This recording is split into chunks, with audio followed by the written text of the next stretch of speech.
I'm Mason, a 31-year-old software engineer who grew up in a middle-class Ohio family where I always felt like the forgotten child. While my younger sister Sophia received endless support and attention. I struggled through college alone, working multiple jobs just to survive. Now, after years of building my career from nothing, my parents dropped a bombshell during dinner last month. They want me to loan them $25,000 for Sophia's extravagant wedding, the same parents who couldn't spare a dime for my education. Before I tell you how I finally stood up to my family, drop a comment letting me know where you're watching from, and hit that like and subscribe button if you've ever had to fight for the respect you deserve. Growing up in suburban Dayton, Ohio, I always sensed something was off about my place in our family. My earliest memory of this feeling came on my 7th birthday. Mom and Dad gave me a practical set of school supplies, while just months earlier they'd thrown Sophia an elaborate princess-themed party for her 5th birthday, complete with a custom-cake bouncy castle and a mountain of gifts. I remember telling myself it was because I was older and more mature that I didn't need all that kid stuff. Looking back, I was already making excuses for their behavior. Our modest 2-story home on Maple Street became the stage for countless examples of their favoritism. When Sophia started playing soccer, Dad never missed a game. He'd cheer from the sidelines, camera in hand, documenting her every move. Meanwhile, when I made the debate team in 8th grade and advanced to the state championship, neither parent attended. "Someone has to take Sophia to her dance recital," Mom explained the night before my competition. I won 1st place, but celebrated with my coach and teammates instead of family. By the time I turned 15, I'd accepted that academic achievement was my path forward, even if it went largely unnoticed at home. I maintained a 4.0 GPA throughout high school, often studying late into the night after finishing my shift at the local grocery store. The part-time job had been my dad's suggestion. "It builds character, Mason," he'd said while driving me to my interview. "Your sister isn't wired like you. She's more sensitive, more creative. But you've got a good head for responsibility." At the time, I took it as a compliment. Now I recognize it as the beginning of a pattern, positioning Sophia as needing protection and support while I was expected to fend for myself. Christmas mornings told the same story. Sophia would unwrap new phones, designer clothes, and whatever else topped her wish list. My gifts were invariably practical. A new backpack, winter boots, or once a set of SAT prep books. The message was clear: if unspoken, Sophia deserved indulgence, while I needed to focus on self-sufficiency. The inequality extended beyond material things. When Sophia struggled with algebra in 9th grade, Dad hired a private tutor without hesitation. When I mentioned wanting to attend a summer engineering program that could strengthen my college applications, Mom sighed about finances being tight. "Maybe you could save up for it yourself. You're so good with money, Mason." Despite everything, I loved my family. That's the complicated truth that made the hurt so much deeper. I wanted my parents' approval, desperately convincing myself that if I just achieved enough, they'd finally see me. I channeled that yearning into motivation, joining every academic club possible, and even founding our school's robotics team. The team won a regional championship my senior year. My parents attended the ceremony but left early to take Sophia shopping for her sophomore homecoming dress. The most painful memory from those years came during my high school graduation. As valedictorian, I delivered a speech I'd worked on for weeks, pouring my heart into words about perseverance and future potential. When I returned to my seat, glowing from the standing ovation, I overheard my dad telling a neighboring parent, "That's my son up there, but you should see my daughter's paintings. She's the real creative genius in the family." That night, during our small family celebration dinner, my parents spent most of the evening discussing Sophia's upcoming summer plans, rather than my accomplishment or college future. I sat quietly picking at my food, still wearing my honor cords and medal invisible in plain sight. Despite it all, I entered that summer with hope. College would be my fresh start, my chance to prove myself on my own terms. I'd been accepted to several excellent engineering programs, including my dream school with a partial scholarship. Surely now, with such tangible evidence of my potential, my parents would finally step up and show me the same support they'd always given Sophia. I couldn't have been more wrong. The college acceptance letters arrived in a flurry that spring. I'd been strategic in my applications, focusing on strong engineering programs while being mindful of potential financial aid. The partial scholarship to Michigan Tech was the crown jewel, covering about 40% of my tuition for a program ranked in the top 20 nationwide. I couldn't wait to share the news. I chose a Sunday dinner in April to make my announcement printout of the scholarship letter in hand. Mom had made her special pot roast, and the mood was light. Perfect timing, I thought. "I've made my decision," I said, trying to contain my excitement. "I'm accepting the offer from Michigan Tech. They have an amazing computer science program, and I got that scholarship I was hoping for." Dad nodded, taking a sip of his water. "That's a good school. When do they need the first tuition payment?" "Early August," I replied. "The scholarship covers about 40%, and I've saved almost $5,000 from my job. I was hoping we could talk about how to handle the rest." The silence that followed still echoes in my memory. Mom and Dad exchanged a look I couldn't quite interpret. "Mason," Dad finally said, setting down his fork, "we've always been straight with you. You know we're not in a position to contribute much to your college." The floor seemed to drop beneath me. "But I got the scholarship. I've been saving. I just need some help with the difference." "You're smart and capable," Mom added, her voice gentle but firm. "You'll figure it out. There are loans work-study programs. This is part of becoming independent. What about the college fund? You started one when I was born. You mentioned it when I was younger." My voice sounded distant to my own ears. Another exchange of glances between them. "We had to redirect some of those funds over the years," Dad explained vaguely. "Family expenses. But don't worry, we'll make sure Sophia's covered when her time comes. She's not as independent as you are." The words hit like physical blows. Not as independent. For not as expendable. "I see." I carefully folded the scholarship letter and placed it beside my plate. The rest of the meal passed in a blur. That summer became a crash course in financial reality. I researched student loans, filled out countless forms for additional grants, and increased my work hours to squeeze out every possible dollar before departure. While friends enjoyed their last carefree months before college, I worked double shifts, coming home exhausted only to spend hours on scholarship applications. Meanwhile, Sophia was at an expensive summer arts camp fully funded by our parents. I arrived at Michigan Tech that fall, with determination hardened by disappointment. My financial aid package had come together, but barely. A patchwork of federal loans, my savings, and a small university grant.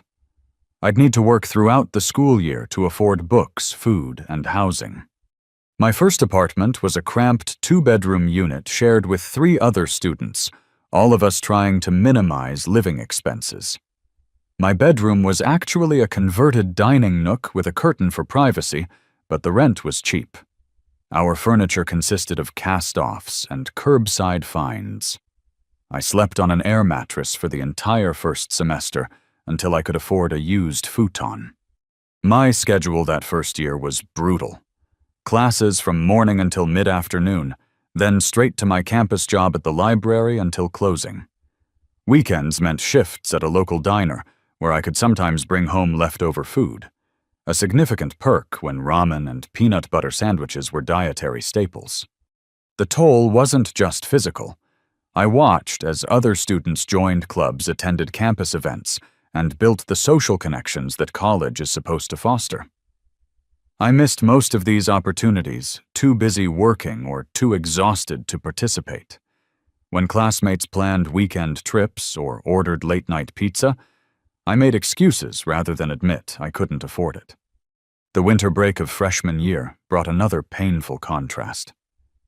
Returning home, I found Sophia's room upgraded with new furniture and a laptop to help with her high school projects. My old room remained unchanged, except for some of my things having been moved to the attic to create more space. It was during my sophomore year that two pivotal relationships changed my trajectory. The first was with Professor Edwards, my advanced programming instructor. After I aced his notoriously difficult midterm, he asked me to stay after class. "You have a gift for this," he said, looking over my code. "But you look exhausted. Everything okay?" Something about his genuine concern broke through my carefully constructed facade. I found myself explaining my situation, the multiple jobs, the financial stress, the lack of family support. Instead of pity, he offered practical help. "The computer science department needs teaching assistants for the intro courses. The pay is better than the library, and it looks great on a resume. I'll recommend you." That TA position reduced my working hours while actually increasing my income. Professor Edwards also became a mentor, guiding my course selections, and eventually connecting me with a summer internship at a Seattle tech company that paid actual money instead of just offering experience. The second relationship began in an algorithm study group. Trevor, a fellow computer science major, came from a stable, supportive family in Portland. We bonded over coding challenges and gradually became friends beyond the classroom. Trevor was the first person to directly acknowledge the inequality I'd grown up with. "Dude, that's messed up," he said plainly, after hearing about my parents' refusal to help with college while promising to cover Sophia's future education. "My parents would never play favorites like that." His straightforward validation was surprisingly healing. Trevor's family even adopted me in small ways. His mom sending care packages with homemade cookies addressed to both of us. His dad offering advice about internships and career planning. When my laptop died before finals week junior year, and I couldn't afford to replace it, Trevor's parents sent money for a new one, calling it an early graduation gift. Those 4 years were a constant struggle, but I persevered. I graduated with honors in computer science with Professor Edwards proudly watching from the faculty section. Trevor and his parents cheered loudly when my name was called.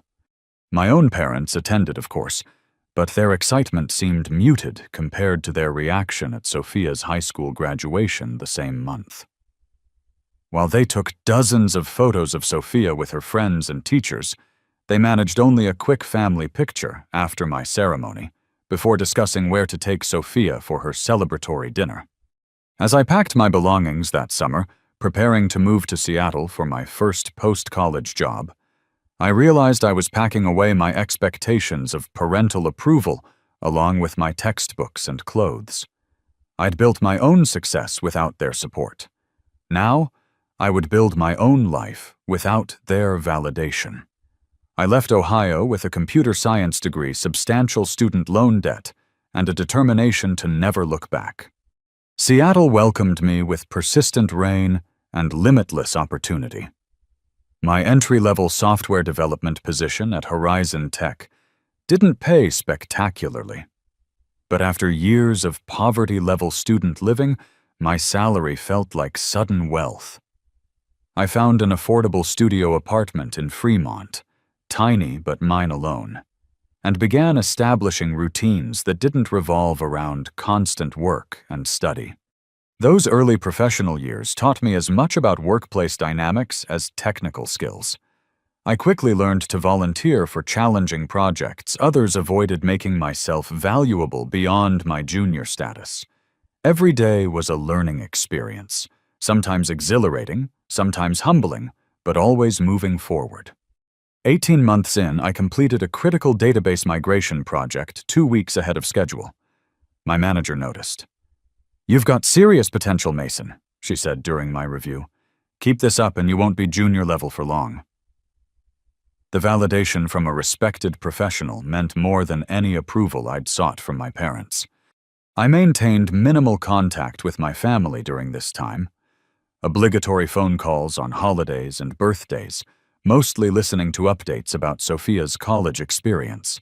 She'd started at an expensive private art school fully funded by our parents, as promised, then switched majors 3 times in her first 2 years. "She's finding herself," Mom explained during a Christmas call. "We just want her to be happy with her choice." I bit back the obvious comparison to my own experience and changed the subject. As my career advanced, I began attending industry conferences and meetups, expanding my professional network. At a JavaScript conference downtown, I met Haley. Brilliant, confident, and disarmingly direct. She approached me after my presentation on optimization techniques.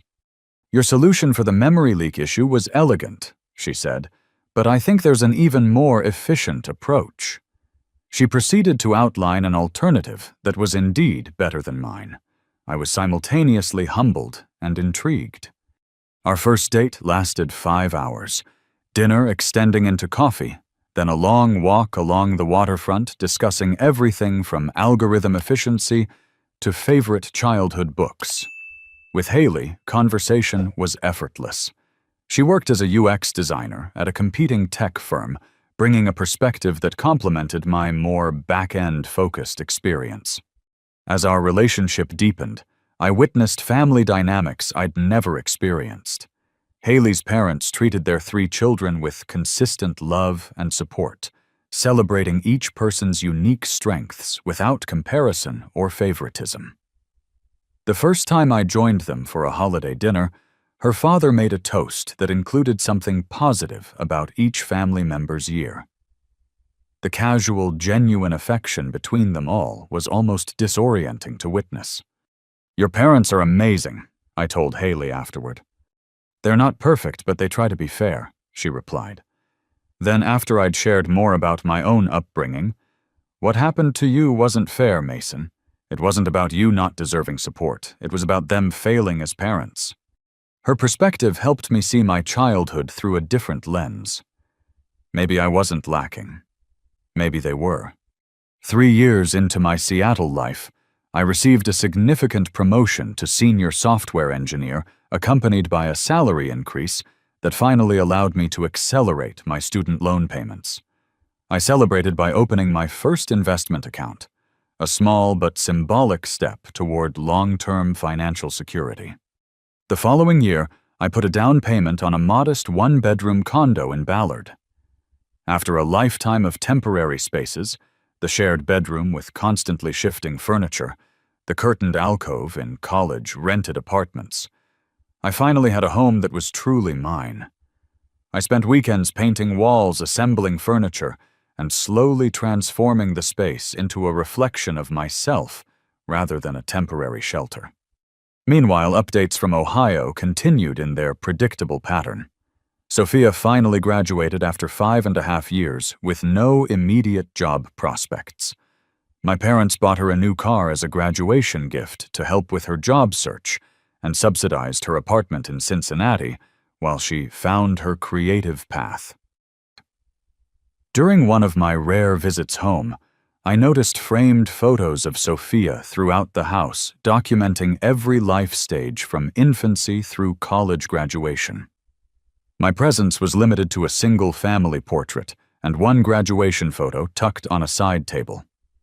I mentioned this observation to Trevor during our next phone call. "You've built a great life despite them, not because of them," he reminded me. "Their approval isn't the measure of your worth." He was right. I'd created a chosen family in Seattle, close friends, professional mentors, and Haley, whose love was consistent and unconditional. We'd been together for nearly 2 years recently, discussing moving in together. Her lease would end in 3 months, and my condo had plenty of room for both of us. My career continued its upward trajectory. I led development for a major product feature that increased user engagement by 38%. The project's success earned me a spot on a high-visibility innovation team working directly with senior leadership to shape the company's technical direction. Life had developed a comfortable rhythm. Challenging work, I enjoyed weekends, exploring the Pacific Northwest with Haley, and friends' occasional game nights or dinner parties in our growing social circle. I'd found stability and connection on my own terms. Then came the phone call that disrupted everything. "Mason, sweetheart, how are you?" My mother's voice carried that particular tone I recognized from childhood, the one that preceded a request. "Your father and I are planning a trip to Seattle next month. We'd love to see you and your apartment. Maybe meet this girlfriend we've been hearing about." My parents had never visited me in the 6 years I'd lived in Seattle. Something was definitely up. "That should work," I replied cautiously. "Let me know your dates." "Wonderful, oh, and we have such exciting news. Sophia's engaged. Brandon proposed last weekend. They're planning the wedding for next summer." "That's great," I said automatically. "Tell her congratulations from me." "We will. We'll tell you all about their plans when we see you. It's going to be quite the celebration." I hung up with a vague sense of unease. My parents never made special trips without an agenda. Whatever was coming, I sensed it would test the boundaries and self-worth I'd worked so hard to build. The restaurant I selected for dinner with my parents was a mid-range seafood place with a view of Puget Sound. Nice enough to be special without appearing ostentatious. I'd arrived early, securing a quiet corner table where we could talk without shouting over other diners. Haley had offered to join us, but I'd decided to face this initial reunion alone. Mom spotted me first, waving enthusiastically as they weaved between tables. She looked older than I remembered, the lines around her eyes deeper. Her dyed blonde hair failing to completely cover the gray. Dad followed behind, his once broad shoulders, slightly stooped, his smile stiff, with what I recognized as his social discomfort. "Mason!" Mom pulled me into a hug, her familiar perfume triggering a cascade of childhood memories. "Look at you, so handsome and professional." Dad offered a firm handshake. "Son, place looks expensive. Doing well for yourself, I see." The comment carried his typical undercurrent. Part approval, part suggestion that I might be getting above myself. I let it slide. "It's good to see you both. How was your flight?" The initial conversation flowed through safe topics. Their hotel accommodations, Seattle weather compared to Ohio, superficial updates about neighbors I barely remembered. Then, predictably, the focus shifted. "Sophia is just over the moon about the engagement," Mom gushed, pulling out her phone to show me photos. "Brandon comes from such a good family. His father owns several car dealerships in the Cincinnati area." I nodded, examining the picture of my sister and her fiancé, both beaming, her left hand prominently displaying a sizable diamond. "They look happy." "They're perfect together," Dad agreed. "Brandon's a bit traditional, wanted to ask for my blessing before proposing. Good head on his shoulders." Our appetizers arrived temporarily, pausing the conversation. I noticed my parents exchanging glances. The same silent communication I remembered from childhood discussions about finances. My unease deepened. "So," Mom continued after the server departed, "the wedding plans are coming together beautifully. Sophia's found this gorgeous venue, Rosewood Manor. It's usually booked years in advance." They had a cancellation for next June. "Sounds nice," I offered, waiting for the other shoe to drop. "It's exceptional," she emphasized. "Perfect garden for the ceremony ballroom that can accommodate 200 guests, in-house catering with a renowned chef." Dad cleared his throat. "It's also exceptionally expensive." And there it was. "Brandon's parents are contributing," Mom added quickly. "But they're also paying for the rehearsal dinner and honeymoon. And with the cost of everything these days..." I set down my fork, my appetite suddenly gone. "How much are you asking me for?" Their momentary surprise at my directness quickly gave way to what appeared to be rehearsed responses. "We wouldn't ask if it wasn't important," Dad said, leaning forward. "Sophia deserves her dream wedding. We're talking about $25,000, just a loan until we can sell some investments." The amount hung in the air between us. $25,000, more than my entire college savings had been, more than the amount I'd worked multiple jobs to earn while studying. And they called it just a loan. Let me understand this, I said slowly. You couldn't help me with college. You told me family finances were tight. You made me work through school while covering Sophia's education completely. And now you want me to loan you $25,000 for her wedding. Mom's expression shifted to the wounded look she'd perfected over years of family disagreements. That was different, Mason. You were always so capable, so independent. And you turned out wonderfully. Look at your success. Despite not because of, I muttered. What was that? Dad asked sharply. Nothing. I took a deep breath. Why not take out a bank loan or downsize the wedding plans? Dad's face hardened.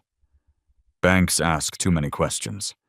And Sophia's had her heart set on this venue since she was a teenager. Family supports family, Mason. You're doing well for yourself. This is your chance to be there for your sister. The manipulation was so transparent it was almost impressive. Frame my reluctance as failing my sister rather than questioning their favoritism. Position their request as an opportunity for me to demonstrate family loyalty rather than another example of their unequal treatment. I need to think about it, I finally said, unable to formulate a more definitive response through the emotions churning inside me. Of course, Mom replied, patting my hand. But the venue needs the deposit soon to hold the date. Maybe you could let us know by next week.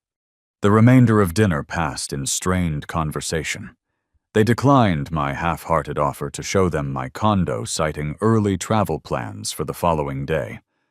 We parted with awkward hugs and their promise to call soon for my decision. I drove home in a daze, my mind replaying not just the dinner conversation, but a lifetime of similar moments. Requests framed as opportunities, guilt deployed as a tactical weapon, my needs consistently subordinated to Sophia's desires. Haley was waiting at my condo, curled up on the couch with a book. One look at my face told her everything. That bad? She asked, setting aside her reading. I collapsed beside her, emotionally exhausted. They want $25,000 for Sophia's wedding. A loan, they said, though I doubt I'd ever see that money again. Haley's expression shifted from concern to outrage. The same parents who made you work through college while paying for hers. Are they serious? Completely. They acted like it was the most natural request in the world, like I owe this to them somehow. You don't, she said firmly. You don't owe them anything, Mason. That night, sleep eluded me. I lay awake. Haley's steady breathing beside me, wrestling with conflicting emotions. There was anger, certainly, at the audacity of their request at the lifetime of unequal treatment.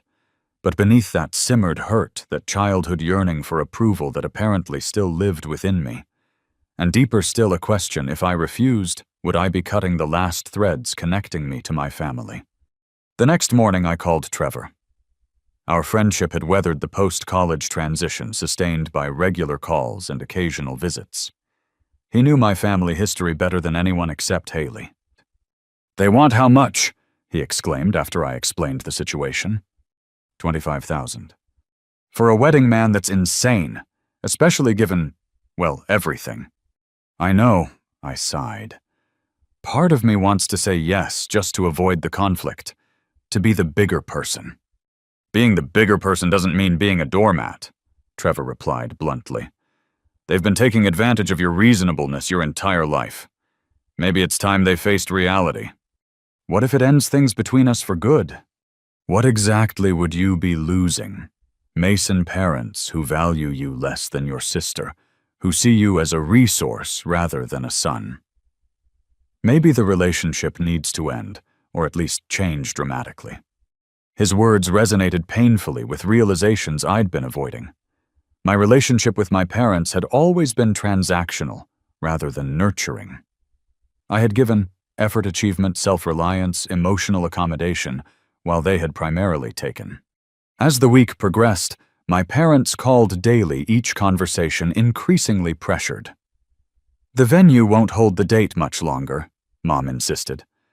Sophia's been crying about potentially losing her dream location. The emotional manipulation was familiar, but now transparent. With each call, my resolve strengthened. This request represented the entirety of our relationship. They expected me to give while they prioritized Sophia's wants. The pattern wouldn't change unless I changed it. But before I could deliver my decision, I needed to confirm something that had been nagging at me since our dinner. A suspicion about the past that would influence my future actions. The flight to Ohio felt like traveling backward in time. As the plane descended toward Dayton, familiar landmarks emerged through the clouds. The winding Miami River, the cluster of downtown buildings, the sprawling suburbs where I'd grown up. I hadn't planned this trip, but after a week of sleepless nights and circular thinking, I needed to confront my parents face to face about their request. More importantly, I needed answers about the pass. I rented a car at the airport, opting for a basic economy model despite the agent's persistent upselling attempts. Old habits die hard. Years of financial vigilance had become ingrained. The spring afternoon was unseasonably warm as I navigated familiar streets toward my childhood neighborhood. Instead of heading directly to my parents' house, I made a detour. The modest rancher with the meticulously maintained garden belonged to Mr. Jenkins, our former next-door neighbor. A retired high school principal, he had always been kind to me attending my debate competitions when my parents couldn't make it and hiring me for lawn work during summers.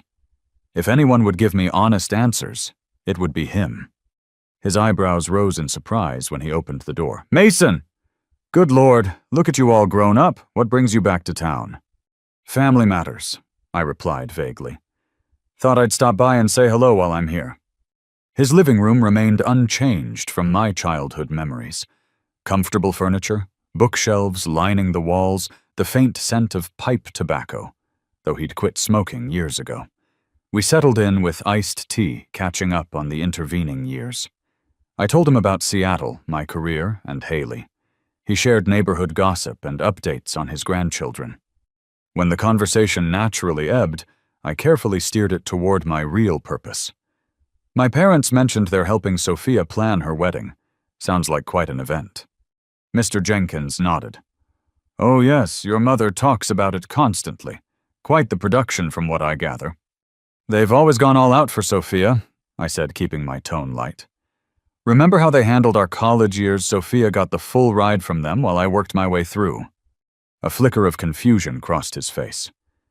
"That's not how I remember it, Mason. Your parents were so proud of that college fund they'd built for you. Your father mentioned it often, how they'd started saving when you were born, determined to give both their children debt-free educations." My hand froze midway to my glass. "They told you they had a college fund for me?" "Certainly. Robert showed me the statement once. Must have been around your junior year of high school. Quite impressive, nearly $60,000 if I recall correctly. They were equally committed to both you and Sophia's education, at least from what they told me." The room seemed to tilt slightly. $60,000. More than enough to have covered what my scholarship didn't. Enough to have spared me years of exhausting work study and the student loans I was still repaying. "Are you all right, son? You've gone quite pale." I forced a smile. "Just surprised. There must have been some misunderstanding. They couldn't help with my college expenses." Mr. Jenkins frowned. "That's strange. They definitely told the neighborhood they were paying for both children's education. We're quite proud of it, actually." I thanked him for his time shortly afterward, my mind racing with implications. The drive to my parents' house passed in a blur of emotions. Shock giving way to anger, then a cold, clarifying rage I'd never allowed myself to feel before. Their car was in the driveway, along with another I didn't recognize.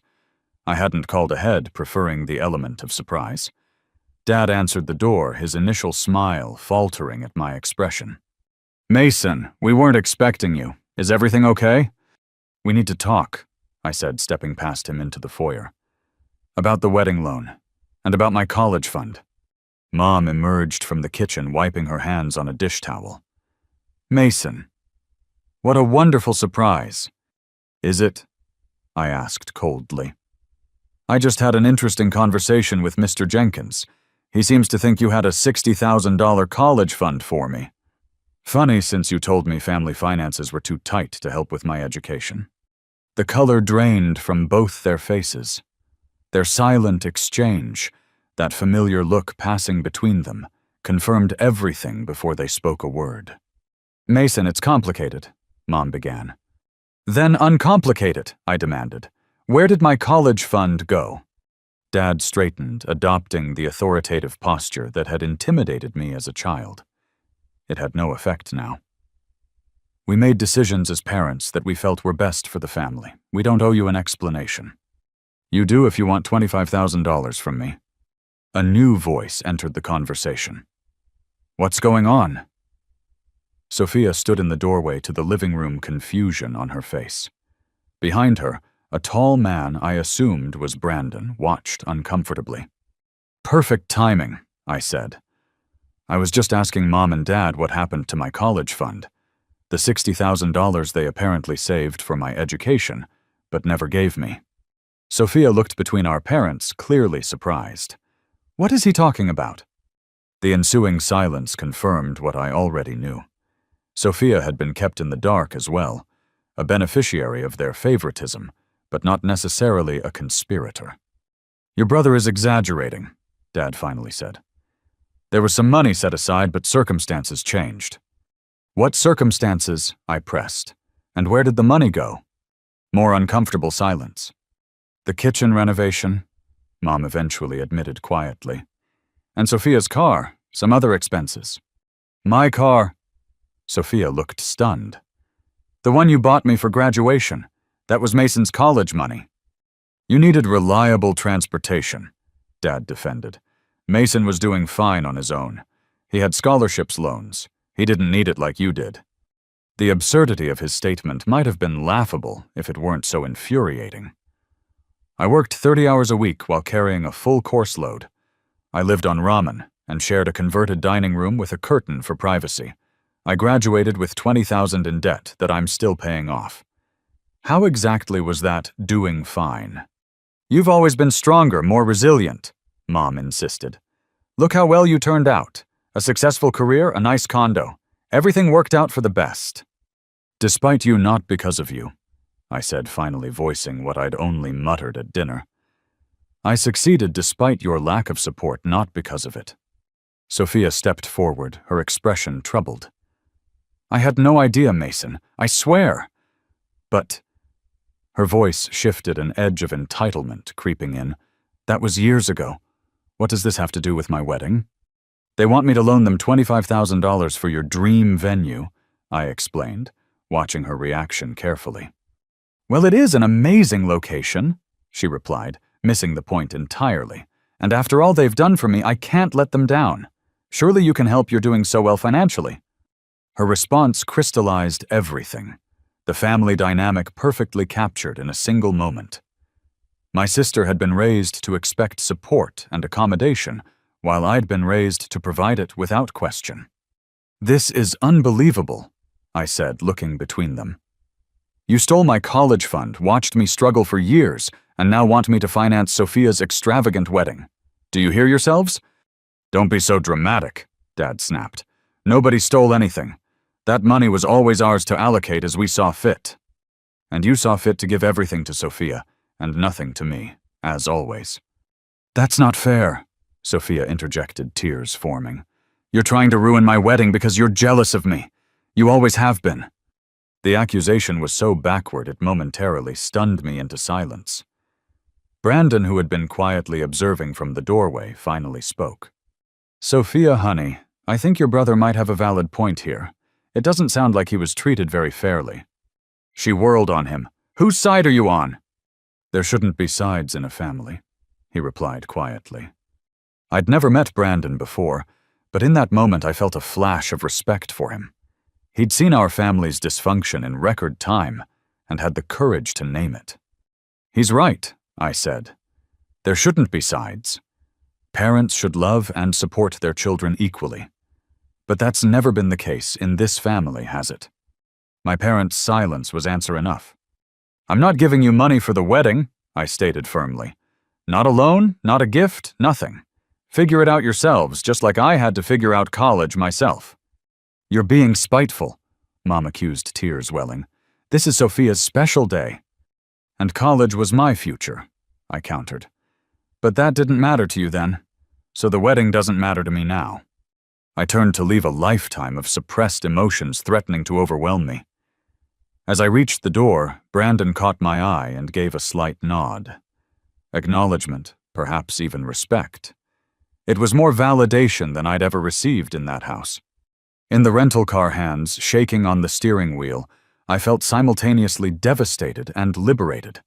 The family story I'd told myself, that my parents had done their best with limited resources, had been a comforting fiction. The truth was uglier, but clearer. They had chosen Sophia's comfort over my basic needs repeatedly and deliberately. The betrayal cut deep, but the clarity was worth the pain. I started the engine, pulling away from the house where I'd never truly belonged, toward a future where I would no longer seek approval from those unwilling to give it. The Seattle skyline welcomed me home the following evening, its familiar profile against the sunset, offering a sense of belonging I'd never felt in Ohio.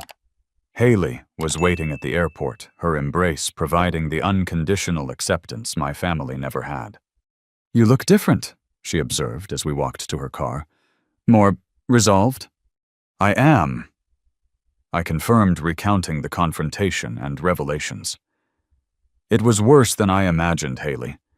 They didn't just prioritize Sophia. They actively took resources meant for me and gave them to her." She listened without interruption, her hand occasionally squeezing mine at particularly painful points in the story. When I finished, her response was characteristically direct. "What now? What do you need?" The question was so fundamentally different from my family's approach, centered on my needs rather than their expectations, that it momentarily caught me off guard. "I need to establish clear boundaries," I finally said, "and I think I need professional help processing everything." 2 days later, I sat in Dr. Larson's office, a calm space, with muted colors and comfortable seating. Finding a therapist had been Haley's suggestion, one I'd initially resisted, but now embraced. "Family patterns are powerful," Dr. Larson observed after I'd summarized my history. "What you're describing, the consistent favoritism, the gaslighting about financial support, the emotional manipulation, falls under the umbrella of childhood emotional neglect. It can have lasting effects on how you view yourself and your relationships." Over the following weeks, our sessions helped me understand how my upbringing had shaped me. My drive for achievement as a substitute for parental approval. My discomfort with receiving help, my tendency to downplay my needs. We also discussed strategies for establishing healthy boundaries with my family moving forward. "Boundaries aren't about punishing others," Dr. Larson explained. "They're about protecting yourself. You get to decide what relationship you want with your parents and sister, if any." Meanwhile, my parents' messages continued alternating between guilt trips. Sophia cries herself to sleep over losing her venue. Angry accusations, "After everything we've done for you," and attempts at negotiation. "What if we only asked for $15,000 instead?" I let most go unanswered, buying time to clarify my thoughts and intentions. Haley and I spent a Saturday morning drafting an email together, something I could refer back to if my resolve wavered during future conversations. The process was cathartic, helping me articulate years of unspoken feelings. After multiple revisions and a final review with Dr. Larson, I sent it. Mom, Dad, and Sophia. I've taken time to reflect on our recent conversations and the broader patterns in our family. This email will outline my position clearly to avoid any misunderstandings. First, I will not be contributing financially to Sophia's wedding. This decision is final and not open to negotiation. My refusal isn't about punishing anyone, it's about acknowledging the reality of our family dynamic and declining to perpetuate it further. The revelation about my college fund being redirected to home renovations and Sophia's car confirmed what I've felt my entire life, that my needs and future were consistently deemed less important than Sophia's wants and comforts. This pattern has caused deep hurt that I'm only now beginning to fully process. Moving forward, I need to establish clear boundaries. 2. I will not discuss financial support for any family member. My resources are mine to allocate according to my priorities and values. 2. I will not participate in conversations where my experiences are minimized or dismissed. Phrases like, "You turned out fine anyway," or "You've always been stronger," are not acceptable responses to legitimate grievances. 3. I will only engage in family communication that is respectful and acknowledges past inequities rather than denying them. Despite everything I do, love you all. I'm open to building a healthier relationship, but only if it's based on honesty and mutual respect. This would require acknowledgement of the favoritism that defined my childhood and a genuine commitment to change moving forward. If you're unwilling or unable to respect these boundaries, I'll need to limit our contact for my own well-being. This isn't an ultimatum, but a necessity for my emotional health. I hope we can eventually find a way forward that respects everyone's dignity and worth. Mason. The response was swift and predictable. My phone exploded with notifications within hours, voicemails from my mother crying about family loyalty, text messages from my father demanding I stop this nonsense and be reasonable, and a lengthy email from Sophia accusing me of deliberately ruining her happiness out of jealousy. I read everything but responded to nothing, following Dr. Larson's advice to give them time to process their initial reactions. They're experiencing the discomfort of having their narrative challenged, she explained. That's not your responsibility to manage. The family pressure campaign escalated. Distant relatives I barely knew began calling, obviously enlisted by my parents, to talk sense into me. An aunt I hadn't spoken to in years texted that I was breaking your mother's heart over money, while a cousin suggested I was making a big deal out of nothing. Parents always have favorites. I blocked the most aggressive contacts and crafted a simple, consistent response to others. This is a private matter between me and my immediate family. I appreciate your concern, but I've made my decision. Through it all, my support system proved invaluable. Trevor called regularly, offering both distraction and validation. Haley's unwavering presence reminded me daily that healthy, equal relationships were possible. My therapist helped me navigate the waves of guilt and doubt that occasionally threatened my resolve. 2 weeks after my email, an unexpected message appeared in my inbox from Brandon Sophia's fiancé. Mason, you don't know me, and I understand if you delete this without reading. I wanted to reach out privately to say I respect how you've handled this situation. The dynamics I witnessed in your family home were troubling, to say the least. Sophia and I have had some difficult conversations since your visit. She's struggling to reconcile the family narrative she's always believed with the evidence you presented. It's not easy for her to consider that her parents' favoritism might have caused you real harm. We've scaled back our wedding plans significantly, partly financial necessity without your contribution, but also because I can't in good conscience celebrate our union with such extravagance knowing it came at your expense. We've found a smaller venue that's actually more our style anyway. I hope someday you and Sophia might rebuild a relationship as siblings without your parents' influence coloring everything. That will take time and probably won't happen before the wedding. Either way, I wanted you to know that your stand made an impact, at least on me. Brandon. The message brought unexpected tears to my eyes.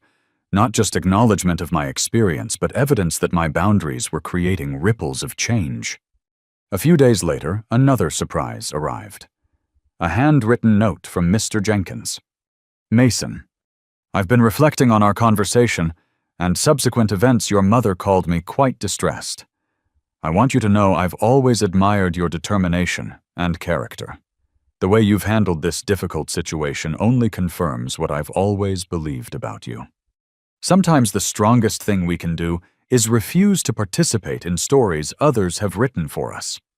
You're writing your own story now, and from what I can see, it's a good one. Take care of yourself. Arthur Jenkins. As weeks passed, the intensity of family communication gradually subsided. My parents eventually sent a stiff email stating they were disappointed in my choice, but would respect my decision, as close to acceptance as I was likely to get. Sophia remained silent. Meanwhile, life in Seattle continued. I threw myself into a challenging work project, earned another promotion, and began seriously discussing engagement with Haley. We'd been together nearly 3 years now, building a relationship based on mutual respect and support. Everything my family relationships had lacked. One evening, as we walked along Alki Beach, watching the sunset paint the skyline in dramatic oranges and pinks, I realized something profound. The approval I'd spent a lifetime seeking from my parents had never been forthcoming because it wasn't about me at all.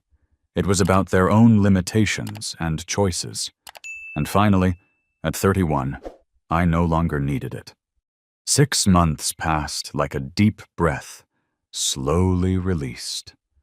The immediate storm of family drama subsided, leaving room for reflection and healing in its wake. The process wasn't linear.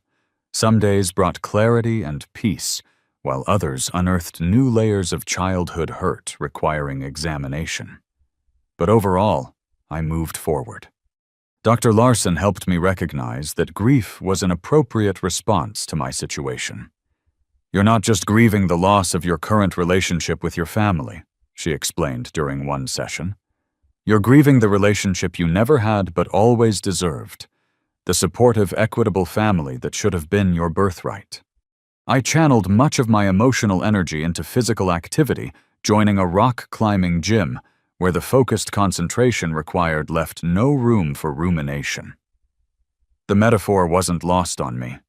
Learning to trust my own strength, finding new paths upward, occasionally falling, but always secured by proper supports.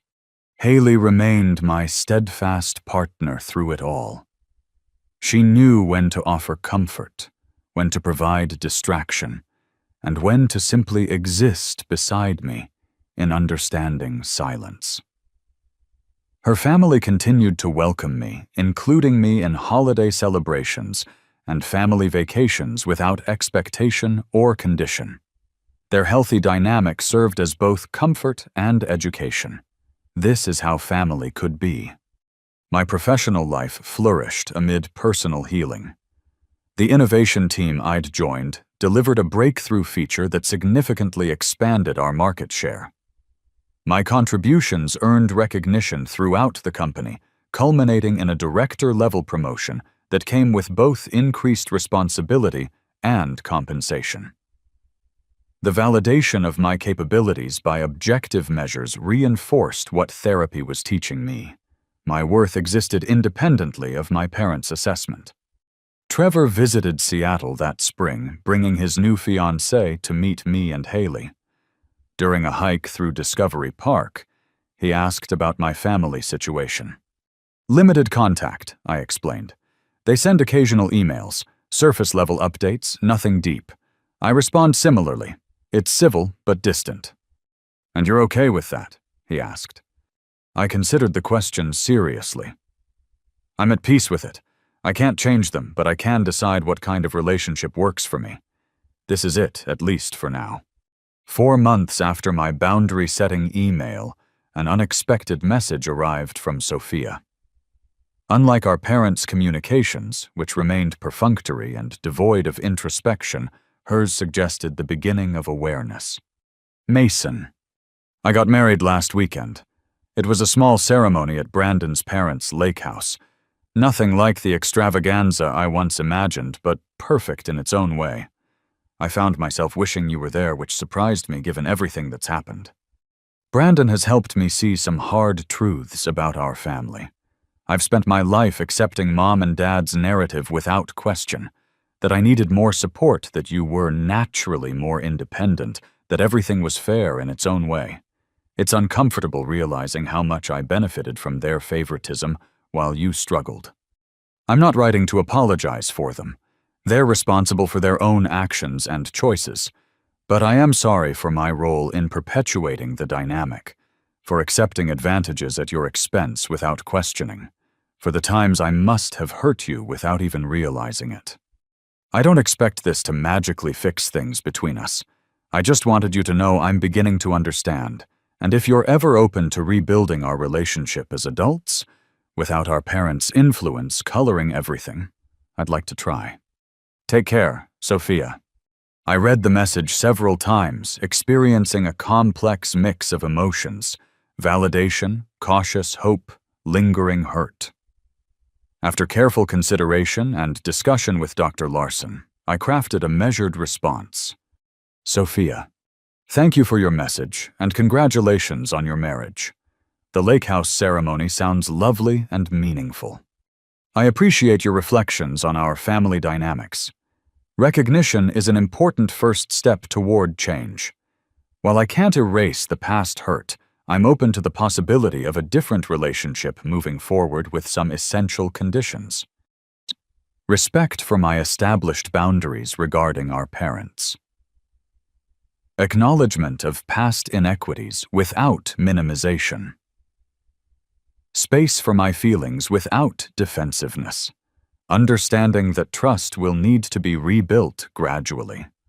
If these terms seem workable to you, perhaps we could start with occasional email exchanges to see where things lead. Wishing you and Brandon happiness in your new chapter, Mason. Her positive response opened a tentative channel of communication between us. Nothing close to the instant reconciliation portrayed in movies, but a fragile beginning built on more honest ground than we'd ever occupied before. Meanwhile, I reached a personal milestone I'd once thought impossible. After years of disciplined financial management, I made the final payment on my student loans, 14 years after starting college, but finally free of educational debt. The symbolic weight of this achievement felt significant, closing a chapter defined by my parents' failures and opening one characterized by my own success. With this financial burden lifted, I made another pivotal decision. On a weekend trip to the San Juan Islands with sunset painting the horizon in dramatic purples and golds, I asked Haley to marry me. Her joyful acceptance marked the beginning of a family we would build together, one founded on equality, mutual support, and genuine love. My parents' response to our engagement announcement was characteristically reserved. A brief congratulatory email, no mention of attending the wedding. I hadn't expected more and found I needed less of their approval than I might have once imagined. Their validation had become irrelevant to my happiness.